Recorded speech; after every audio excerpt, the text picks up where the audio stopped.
All right, let's get right into it. We're going to talk about an idea today that might just change the way you look at your alarm clock forever. We're talking about your morning routine and why it's so much more than a set of habits. In fact, it's a spiritual battleground, a daily fight where winning can completely change the course of your day and maybe even your life. You know the feeling, right? The alarm blares, full of all the hope and good intentions you had the night before.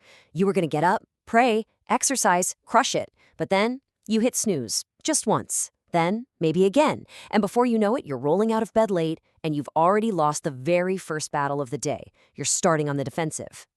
But here's the thing. What if this isn't about you being lazy? What if it's not a failure of willpower at all? Let's reframe this whole struggle. Instead of beating yourself up, what if you saw it for what it really is? A genuine battle. And you know what? Every battle needs a strategy to be won. So this leads us to a really powerful new way of looking at ourselves as a spiritual athlete. Think about it. An athlete doesn't just stumble onto the field hoping to win. No way. They train, they practice, they build discipline day in and day out. Let's see what that could look like for our mornings.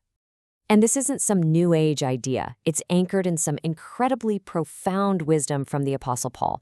He tells us to train for godliness. And the word he uses there is fascinating. It's where we get our word gymnasium. It's an active, sweaty, intentional kind of training, not just wishful thinking. And here's where he makes a crucial distinction. Look, going to the gym, physical training, it's good. It absolutely has some value, right, for this life. But spiritual training, Paul says that has value in every single way. It doesn't just help your body. It strengthens your mind, your purpose, your relationships, and get this, its benefits last way, way beyond this life. So, let's boil it all down to this one key idea. Your morning is not a list of chores to slog through. It's your personal gym. It's your training ground. It's the specific time you set aside to build the spiritual muscle you're going to need for the rest of the day and for your life.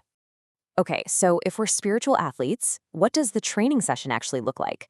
Well, any good athlete has a game plan, a routine. So let's talk about a really practical framework for our morning training session. It's called the POWER routine. Now, the POW isn't just 5 random good habits thrown together. No, it's a set of 5 interconnected practices. They're designed to work together, to build on each other, to create this really solid foundation for growth every single morning. Let's break it down real quick. P is for prayer. This is about connecting to your source, to God, and getting your strategy for the day ahead. O is for organize. This is about taking control of the chaos before it takes control with you. W is for the word, spending time in scripture to get your direction. E is for exercise, to wake up your body and sharpen your mind. And finally, R is for reading, to expand your mind and gain new perspective. And here is what's so amazing about this. You see how they're all linked? They create this incredible momentum. Prayer centers you, which makes it easier to organize your day without feeling overwhelmed.